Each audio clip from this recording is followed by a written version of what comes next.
सबसे पहले बात करते हैं हैदर अली पाकिस्तानी क्रिकेटर की, जिनको पीसीबी से मुअत्तल कर दिया गया। एक केस में वो इन्वॉल्व थे। यूके में वो केस चल रहा था जिसका फैसला आ चुका है। यूके ने जो फैसला दिया है, आप उसको किस तरह से देखते हैं? क्या ओपिनियन है आपकी हैदर अली केस के हवाले से? देखें बुशरा, आपको बड़ी अच्छी तरह पता है कि लास्ट दो प्रोग्रामों में आपने इस हवाले से जो है वो बात भी की, हमने डिटेल में भी जो है गुफ्तगू की, मगर मैं बहुत मोहतात रहा। और मैं उम्मीद करूंगा कि आप इस बात को यकीनी तौर पर जो है वो याद होगा आपको कि मैंने वाज़े तौर पर बड़ा लाउड एंड क्लियर बोला था कि पिक्चर का जो है वो अभी दूसरा रुख दिखना बाकी है, जो कि बरतानवी अदालत तमाम जो प्रूफ हैं, सबूत हैं, उनको देखने के बाद वो हम सबको जो है वो पिक्चर का दूसरा रुख दिखाएगी। खाली हैदर अली को क्रिटिसाइज करना या खाली हैदर अली पर जो है वो तनकीद करना वो मुनासिब नहीं है। Let's wait for the decision, जो कोर्ट का, बरतानवी अदालत का जो डिसीजन है उसका वेट कर लें, क्योंकि बहुत कुछ जो है वो सामने आने वाला है। ये मुझे बड़ी अच्छी तरह याद है, मैंने लास्ट प्रोग्राम में कहा था फैसला आने से पहले, और यकीनी तौर पर उसी तरह हुआ। मैंने इस बात पे भी जो है वो बात की कि ये एक पर्सनल लाइफ होती है, इंसान की पर्सनल लाइफ को जो है वो उछालना नहीं चाहिए। यकीनी तौर पर ये भी बात हुई कि हम जो हमारे हैदर अली जो हैं वो पाकिस्तान के हीरो हैं, पाकिस्तान को रिप्रेजेंट करने के लिए गए हैं, इस तरह की उनको हरकत नहीं करनी चाहिए। ये यकीनी तौर पर मैं इस बात पे एग्री करता हूँ। मगर जहां तक दूसरी बात है, वो जो खातून हैं, मैं अब उनको क्रिटिसाइज नहीं करना चाहूंगा, मगर मैं ये समझता हूँ कि फैसला आने से पहले बड़े मोहतात अंदाज में जो है ये मैंने बात की थी कि एक प्लानिंग थी। फैसला आने के बाद ये सारा क्लियर और लाउड एंड क्लियर जो है सामने आ चुका है कि इट वाज प्लान्ड। एक ये प्लान था, चाहे वो किसी एक का था या किसी एक लड़की का था प्लान या पूरे ग्रुप का प्लान था, कुछ ऐसा प्लान था जो कि बुरी तरह जो है वो नाकाम हुआ। और हैदर अली जो है वो बड़ा क्लियर जो है वो इस केस से बाइज्जत बरी जो है वो हुए हैं। ठीक, बहुत बहुत शुक्रिया सर, आपने बाइज्जत बरी कहा। बहुत से लोग कह रहे हैं कि वो बाइज्जत बरी हुए हैं इस केस से। क्या आप इस टर्म को एज इट इज कंसीडर करते हैं? क्या आपको लगता है कि वाकई यही हकीकत है? तो ये बाइज्जत बरी नहीं है तो क्या है बुशरा? ठीक है, मैं इस बात पे एग्री करता हूँ तनकीद करने वालों पे।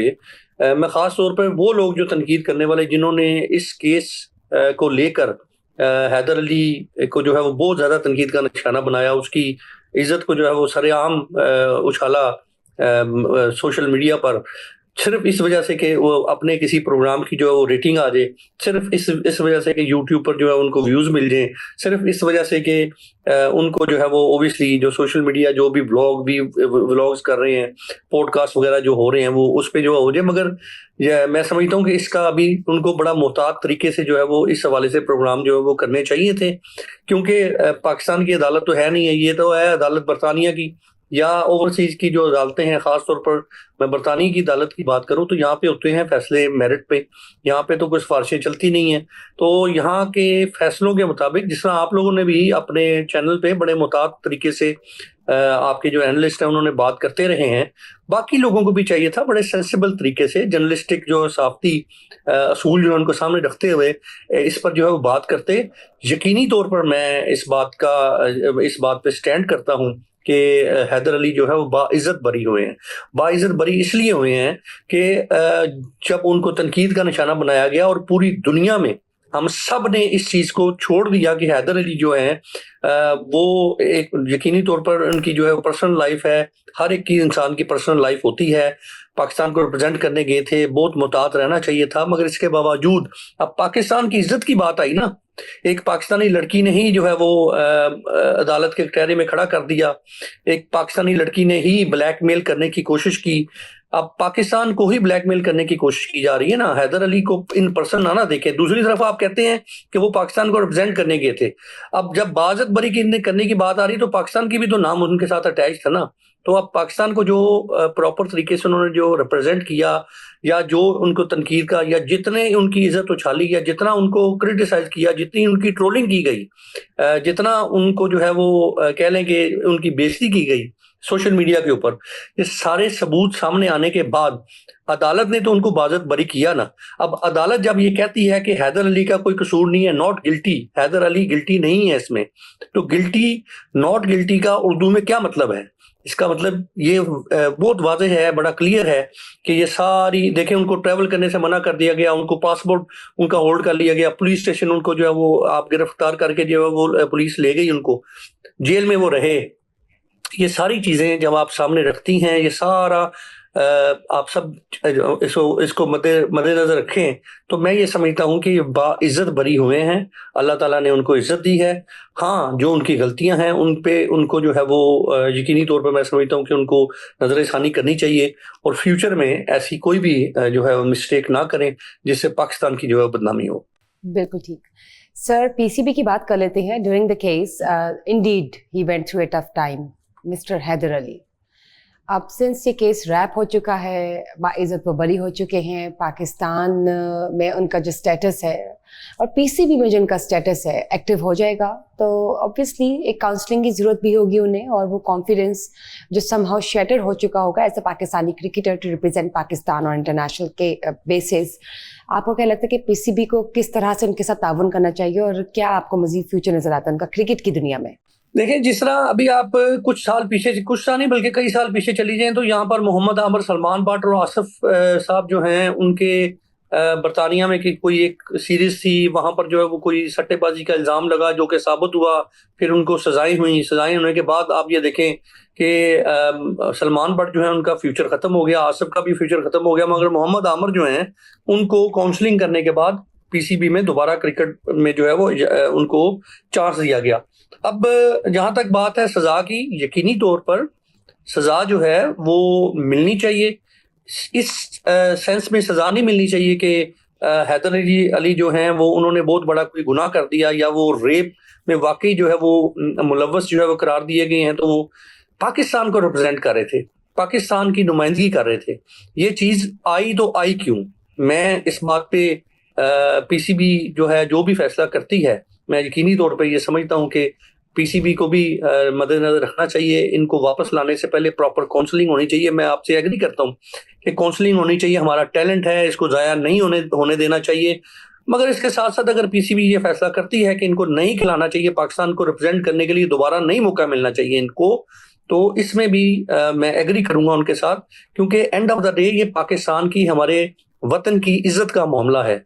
इसके बाद उनका फ्यूचर, ऑफ कोर्स उनका फ्यूचर जो है वो पूरी दुनिया में, काउंटी तो बाउंड नहीं करती ना, किसी भी कंट्री में जाके किसी भी लोकल डोमेस्टिक क्रिकेट जो है वो खेल सकते हैं, काउंटी खेल सकते हैं, पैसे बनाने हैं वो बना सकते हैं। कंट्री को रिप्रेजेंट करने के लिए बड़ा सेंसिटिव डिसीजन जो लेने पड़ते हैं, यकीनी तौर पर पीसीबी जो है ऑपरेशन में होगी, और जो भी पीसीबी इस हवाले से फैसला करती है हमें पीसीबी को जो है फुली बैकअप करना चाहिए। ठीक हो गया। सो पाकिस्तान की जानिब आते हैं। पाकिस्तान में जो सैलाब की वजह से मौजूदा सूरत हाल है, हुकूमत नो डाउट एक चैलेंज फेस कर रही है। पाकिस्तान की इकॉनमी जो है वो भी समहाउ हम कह सकते हैं कि स्टेबल नहीं है, और सैलाब ज़दगान का जो हाल है वो सबके सामने है। उनको उस तरह से फंड्स भी प्रोवाइड नहीं किए जा रहे, उस तरह से मदद भी नहीं उनकी की जा रही जिस तरह होनी चाहिए लार्ज स्केल पे। लेकिन ये जो हाउसिंग सोसाइटी सैलाब की मद में आ गई, इनमें जो ज़्यादा परसेंटेज है जिनकी प्रॉपर्टीज़ है वो पाकिस्तानी ओवरसीज़ हैं। इन शॉर्ट, पाकिस्तानी ओवरसीज़ की सबसे ज़्यादा प्रॉपर्टीज़ इन सोसाइटीज़ में है जो सैलाब की मद में आ चुकी हैं। पाकिस्तानी ओवरसीज़ इनको किस तरह से देख रहे हैं इस सिचुएशन को?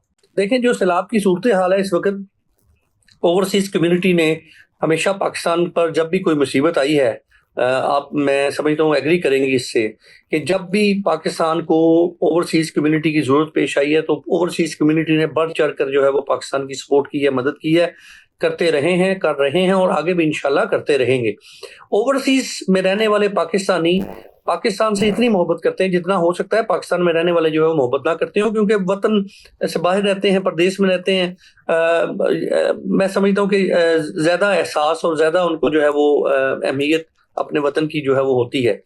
जहाँ तक बात है इस वक्त, यकीनी तौर पर मैं समझता हूँ कि हमें पाकिस्तान का इस वक्त भरपूर तौर पे साथ देना चाहिए।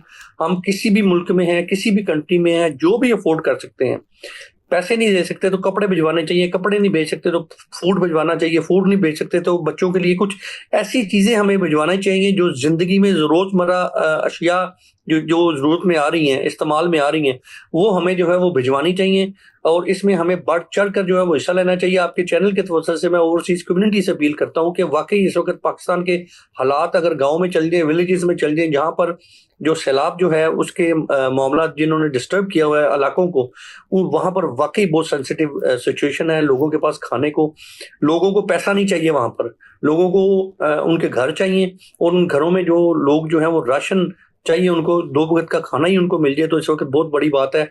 हम सबको ये चाहिए कि इस पर जो है वो हम भरपूर सपोर्ट करें। पाकिस्तान के जितने भी चैरिटेबल इलाके हैं या जहाँ पे चैरिटी काम हो रहा है उनको, या लोकल गवर्नमेंट्स जो वो काम कर रही हैं उनको भी हमें भरपूर सपोर्ट करनी चाहिए।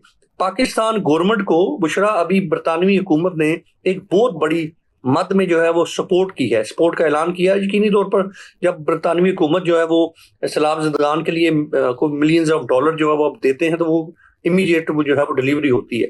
अब वो पाकिस्तान की गवर्नमेंट उनको किस तरीके से यूटिलाइज करते हैं पैसों को, या वो माजी की तरह वो भी तारीख का ही हिस्सा बनेंगे, तो ये तो अब आप बेहतर समझती हैं या हमारे सीनियर एनालिस्ट बेहतर समझते हैं कि जो इस वक्त अहम तरीन लोग हैं जो अदारों को रन कर रहे हैं, जो अहम तरीन लोग हैं जिन पर जिम्मेदारी है, वो उन पैसों को या जो सपोर्ट मिल रही है ओवरसीज कम्युनिटी की तरफ से, इंटरनेशनल चैरिटीज़ की तरफ से, मुख्तलिफ जो इंटरनेशनल गवर्नमेंट्स हैं उनकी तरफ से जो सपोर्ट मिल रही है उनको कैसे यूटिलाइज करते हैं। जहाँ तक बात है हाउसिंग सोसाइटी की, आपने बात की, देखिए मैं बहुत सख्त जो है वो नाराज़ हूँ इस वक्त। मेरी अगर ज़ाती ओपिनियन की बात की जाए तो पाकिस्तान के अंदर जितनी भी हाउसिंग सोसाइटीज़ हैं उनको उन्होंने तो बनाया हुआ है एक ज़बरदस्त किस्म का फ्रॉड, और ओवरसीज कम्युनिटी के जितने भी लोग हैं वो लोग जो हैं वो सब उन फ्रॉड का जो है वो सामना करना पड़ रहा है। मैं किसी एक हाउसिंग सोसाइटी को तनकीद का निशाना नहीं बना रहा, मैं उन तमाम हाउसिंग सोसाइटीज़ को तनकीद का निशाना बना रहा हूँ जो कि एनओसी के बगैर, जो एनओसी की एप्लीकेशन सबमिट करते हैं उनको रेफरेंस नंबर मिलता है और वो अपना प्लॉट जो है वो भेजना शुरू कर देते हैं, और ये बहुत ज़्यादा अफसोसनाक बात है। मैं ये समझता हूँ कि वो ये हराम कमा रहे हैं, वो हलाल नहीं कमा रहे। झूठ बोलकर पैसा कमाना जो है वो हराम होता है, वो हलाल नहीं होता। अब आप ये देखें गवादर किधर है, मैं थोड़ा सा बात को लंबा करता हूँ, थोड़ा सा पीछे चले जाते हैं। किधर है गवादर? गवादर के नाम पर जिस तरीके से पाकिस्तानी ओवरसीज पाकिस्तानियों को पागल बनाकर कि गवादर में तो जी बस अब एयरपोर्ट आ गया है, वहां पर वो हो गया, वहां पे सोने की कान उग जानी है, तो जिस तरीके से जितनी स्पीड में गवादर को जो है वो बेचा गया है हमारी ओवरसीज कम्युनिटी के अंदर, पाकिस्तान से बाहर जाकर अगर सऊदीया देख लें, अमेरिका देख लें, बरतानिया देख लें, यूरोप देख लें, सबसे ज्यादा जो है वो गवादर को खरीदा है बरतानिया और अमेरिका ने। कहाँ है वो गवादर के प्लाट? कहाँ है वो गवादर के जो आपने 5-5 मरले के या 10-10 मरले के जो वो घर दिए थे, बना के देंगे जी, घर देंगे? कहाँ है वो? और कौन इनको जो है वो कौन अकाउंटेबिलिटी इनकी करेगा? कहाँ है नैब? कहाँ है गवर्नमेंट? कहाँ है आर्मी जो सबसे ज्यादा पाकिस्तान के लिए हम जो है वो हमदर्दी का जो है वो रखते हैं? तो ये गवादर वाले जो हैं वो किधर हैं? जो मैं आपको ये दावे से कह सकता हूँ मिलियंस नहीं बिलियंस ऑफ डॉलर जो है उनकी प्रॉपर्टी वहां पर सेल की गई है एनओसी के बगैर। चले एनओसी के साथ भी अगर की गई है तो किधर है वो ये सेम चीजें जो है वो गवादर को ही लिंक करते हुए अब ओवरसीज के अंदर जितने भी हमारे ये जो सोसाइटीज आती हैं यहाँ पर आके रोज आए दिन नुमाइश हो रही है, महंगे तरीन इश्तिहारात दिए जाते हैं टेलीविजन पर, और जो है वो आप देखें जी, आए जी आप वहां पर अपना वतन का घर बनाएं। अब अभी जो भी सैलाब ज़दगान जो सैलाब से मुतासरा इलाके हैं ओवरसीज के अंदर, पाकिस्तान के अंदर जो सोसाइटीज बनी हुई हैं, बुशरा उनमें बताएं, मैं आपको भी दावे से कह सकता हूं कि उनमें 50% से ज्यादा तो ओवरसीज वालों ने वो प्लॉट लिए हुए हैं, जो तो जिनका ये ख्याल होता है कि हम जाएंगे छुट्टियां मनाने के लिए तो या अपने प्लॉट में रहेंगे या फ्लैट में रहेंगे, अपार्टमेंट में रहेंगे, कहीं पे रहेंगे। अब वो किधर जाके रहेंगे जो उनके इस वक्त करंटली उनके घर जो है वो पानी के अंदर डूबे हुए हैं, वो कहाँ पे रहेंगे? इसका हिसाब किसने देना है? कोई नहीं ले सकता हिसाब, क्योंकि जिनकी जो सोसाइटीज हैं वो बहुत ज्यादा पावरफुल लोग हैं। मैं नईम हनीफ साहब का प्रोग्राम जो है वो आप ही के चैनल पे देख रहा था, जिसमें उन्होंने ये मेंशन किया उसके अंदर कि जितने जो सोसाइटीज के मालकान हैं वो किसी ना किसी बड़े अदारे के साथ मुंसलिक हैं या उनके मालकान हैं। जितनी सोसाइटीज हैं वो एक कोई बड़ा मीडिया हाउस जो है वो रन कर रहे हैं। उनको पकड़ना किसने है? उनको किसी ने नहीं पकड़ना। तो मैं समझता हूँ कि सिर्फ इस पे अफसोस ही किया जा सकता है या हम इन्ना लिल्लाही पढ़ सकते हैं और कुछ नहीं कर सकते।